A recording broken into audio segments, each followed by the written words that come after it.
CCPA पिछले कुछ समय से लगातार चर्चा में बना हुआ है। इस बार फिर से चर्चा में है। कारण है एक मशहूर आईएएस की कोचिंग पर जुर्माना। से पहले नमस्कार, मेरा नाम है कुलदीप और सिविल सर्विस क्रॉनिकल में आपका स्वागत है।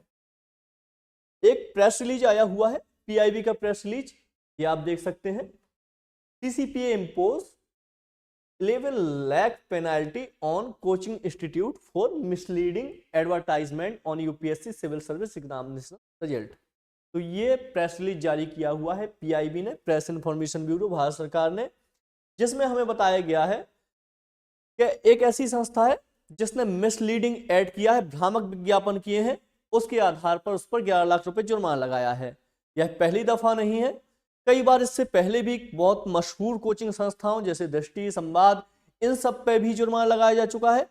तो आइए हम इस खबर के रेफरेंस से एक बार जो उपभोक्ता संरक्षण अधिनियम है उसके बारे में बात करते हैं, ताकि वहां से हमारे एग्जाम में, क्योंकि वहां से हमारे एग्जाम में क्वेश्चन पूछे जाते हैं। आइए बात करते हैं उसकी। तो आप देख सकते हैं यहां पे, आइए पूरा टॉपिक ये देखते हैं। देखिए, क्योंकि हमारे देश में पूरा का पूरा एक तंत्र है, उपभोक्ता संरक्षण अधिनियम है 2019 का। इसके पहले अगर हम बात करें तो एक अधिनियम हुआ करता था 1986 का अधिनियम, यह था उपभोक्ता संरक्षण अधिनियम 1986 का अधिनियम हुआ करता था। इसके आने के बाद क्या बदल गया, इस अधिनियम के साथ क्या बदल गया, क्या इंपॉर्टेंस है अधिनियम की, आइए अब चर्चा करते हैं। तो फीचर्स की बात करते हैं। देखिए, 1986 के पहले, 1986 की जब हम बात कर रहे हैं, 2019 की बात कर रहे हैं, तो दोनों में थोड़ा सा हम डिफ्रेंशिएट कर लेते हैं। 1986 के आसपास में बहुत सारी टेक्नोलॉजी नहीं थी, सूचना संचार क्रांति नहीं थी, लेकिन 2019 में सूचना संचार है, कंप्यूटर है, इंटरनेट है और सबके पास उसकी पहुंच है। सरकार ने यह बात समझी और आखिरकार 2019 में एक अधिनियम पारित किया। हालांकि इसके पहले भी 1986 में बहुत बार संशोधन हो चुके हैं, लेकिन सरकार ने फिर फाइनली 2019 में पूरा का पूरा अधिनियम रिप्लेस कर दिया। इसका हिंदी में नाम हो जाएगा उपभोक्ता संरक्षण अधिनियम, कंज्यूमर प्रोटेक्शन एक्ट। और जिसकी हम बात करने वाले हैं सीसीपीए, वो ये है सेंट्रल कंज्यूमर प्रोटेक्शन अथॉरिटी। आइए इसके 5-6 पॉइंट हैं, इस अधिनियम की पूरे पॉइंट समझते हैं। देखिए, डेफिनेशन ऑफ कंज्यूमर, जो नया अधिनियम आया है इसमें डेफिनेशन बदल दी गई है। क्या डेफिनेशन रखी गई है, आइए देखते हैं। A consumer is defined as anyone purchasing goods और सर्विस फॉर पर्सनल यूज, उसको कंज्यूमर माना जाएगा। भले ही इसमें पेमेंट के लेवल कुछ भी हो सकते हैं, ऑल मोड ऑफ ट्रांजैक्शन हो सकते हैं, ऑफलाइन ऑनलाइन हो सकते हैं। इसके अलावा tele shopping, multi level marketing and direct selling से भी अगर किसी प्रकार की इसमें कोई काम हुआ है, आदान प्रदान हुआ है, उसको कंज्यूमर में काउंट किया जाएगा। यही अंतर है 1986 की जो परिभाषा थी, अब की परिभाषा है। 1986 के टाइम पे ये सब चीजें नहीं थी, इसलिए सरकार को लगातार तकलीफ हुआ करती थी कि इन सब चीजों को कानून में कैसे ऐड करें। ठीक है, परिभाषा की हमने बात की। आइए दूसरे पॉइंट की बात करते हैं, सीसीपीए, जो सबसे महत्वपूर्ण पॉइंट है और आज हमारा मुद्दा भी है। देखिए, मैं आपको बताऊं, ये कानून आया, इस कानून में एक सीसीपीए नाम की संस्था, एक रिड्रेसल सिस्टम भी है। बस ये मान के चलिए कि जो ये सीसीपीए है अपने आप में 100 मोटो लेने वाली काफी अच्छी संस्था है, जो उपभोक्ताओं का ख्याल रखती है। किसी प्रकार का अगर भ्रामक जानकारी होती है या फिर इसके अलावा किसी प्रकार का अनफेयर ट्रेड प्रैक्टिस होती है, इसका काम है, इस संस्था का काम है उसको रोकना और जुर्माना लगाना। आइए इसकी बात कर लेते हैं, इस क्या क्या काम करती है। Investigating violation of consumer right, इसके बाद में हजार्डियस गुड्स वगैरह है, इससे जुड़ी हुई काम करती है। रेगुलेट मिसलीडिंग एडवर्टाइजमेंट करती है। सेफ्टी नोटिस टू कंज्यूमर भी जारी करती है। और यही संस्था है, जब इसने पाया कि बहुत सारी कंपनियां हैं, इसमें जेप्टो भी शामिल है, ब्लिंकिट भी शामिल है, कोचिंग इंस्टीट्यूट भी शामिल है, अमेजोन भी शामिल है, सबके ऊपर ये जुर्माना लगा चुकी है। तो इसने इस बार कोचिंग पर भी जुर्माना लगाया।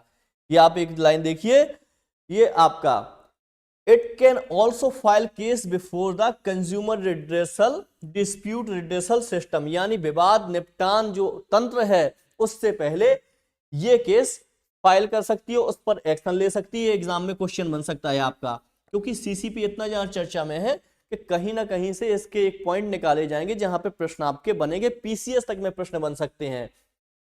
तो ये जो डिस्प्यूट रिड्यूसल सिस्टम है इससे ज्यादा काम करती है। और सबसे बड़ी बात यह है, इसमें एक और एग्जाम में प्रश्न ये बन सकता है, इसका निर्माण कैसे होता है।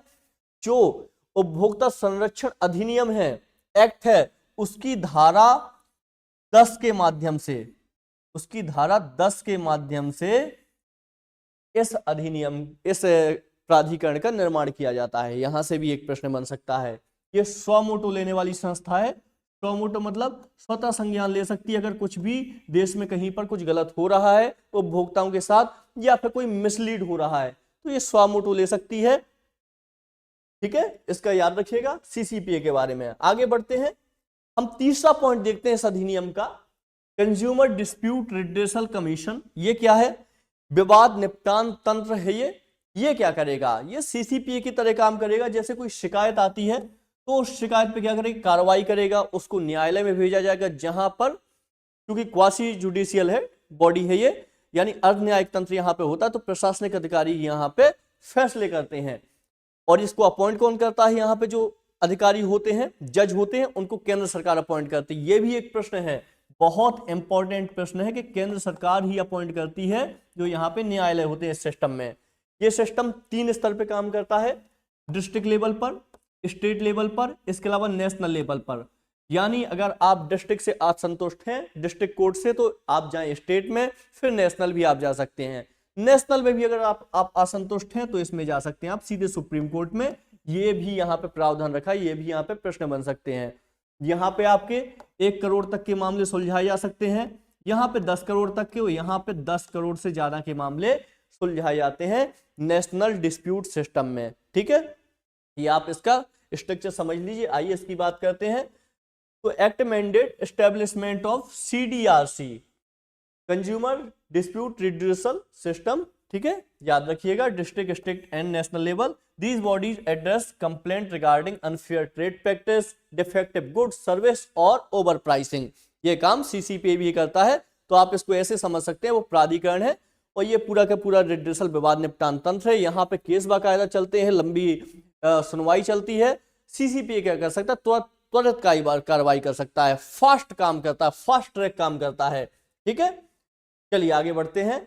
अपील मैकेनिज्म भी है, यानी अगर आप नेशनल रिड्रेसल सिस्टम से भी अगर वहां पे संतुष्ट नहीं है तो आप सीधे सुप्रीम कोर्ट आ सकते हैं। ये इसका नया तंत्र है। ठीक है, चलिए आगे बढ़ते हैं। अगर यहाँ पे, क्योंकि आप देखते हैं हर विवाद का समाधान जेल या फाइन नहीं होती है, कई बार होता है विवाद निपटान के लिए और भी समझौते भी होते हैं, तो यहाँ पे भी समझौता का प्रावधान रखा गया है। अगर यहाँ पे जैसे कि लोक अदालत हमारे यहाँ होती है, लोक अदालत में समझौते के माध्यम से कई सारे केस निपटा दिए जाते हैं, यहाँ पे भी प्रावधान रखा गया है। The bill provide for an alternate dispute resolution mechanism through मेडिएशन, और इसके अलावा इससे जुड़ी हुई चीजें हैं। तो यहाँ पे समझौते के माध्यम से भी समाधान रखा गया है। ठीक है, तो ये आपको सारे पॉइंट याद रखने हैं। हमने, आपको याद हो तो हमने सारे पॉइंट कवर किए। हमने इसमें जो ये अधिनियम है हमारा बहुत महत्वपूर्ण, यहां से एग्जाम में प्रश्न पूछे जाते हैं। हमने डेफिनेशन ऑफ कंज्यूमर की बात की, सेंट्रल कंज्यूमर प्रोटेक्शन अथॉरिटी की बात की, धारा 10 के तहत इसका निर्माण होता है, याद रखिएगा। हमने सीडीआरसी की बात की, अपील मैकेनिज्म, मीडिएशन। तो इसमें यहां से प्रश्न आने की परम संभावना, तेज संभावना है। चलिए एक और हम पॉइंट की बात कर लेते हैं। चूंकि हम बात कर रहे हैं उपभोक्ताओं के अधिकारों की, तो हम यहां पे एक पॉइंट की और बात करेंगे। आइए एक पॉइंट की और हम बात करेंगे।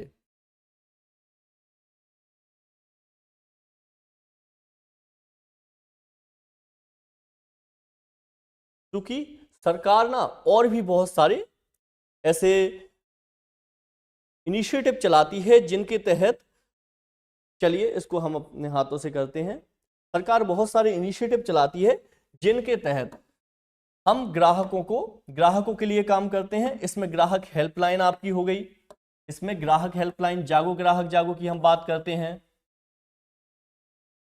सेकंड रुकिएगा, हम जागो ग्राहक जागो की बात करते हैं। चलिए बात कर लेते हैं। हम जागो ग्राहक जागो की बात करते हैं। इसके अलावा हम बात करते हैं गामा पोर्टल की, हम कंज्यूमर हेल्पलाइन की बात करते हैं। तो ये भी सब हमारे पास उपकरण हैं जो देश में उपभोक्ता से संबंधित तंत्र है उसको सशक्त करने का काम करते हैं। तो आज का ये हमारा सेशन संबंधित था सीसीपीए के माध्यम से। सीसीपीए क्यों चर्चा में है, इसके माध्यम से उपभोक्ता संरक्षण अधिनियम 2019 को कवर करना, जो हमने आपके सामने बेहतर डिस्कस किया हुआ है। आपने सारे पॉइंट देखे यहां पे, और याद रखिएगा यहां से क्वेश्चन आने की अच्छी संभावना रहेगी, एग्जाम के हिसाब से इंपॉर्टेंट रहेगा। तो आज के लिए इतना ही, मिलते हैं किसी अन्य सेशन में। धन्यवाद।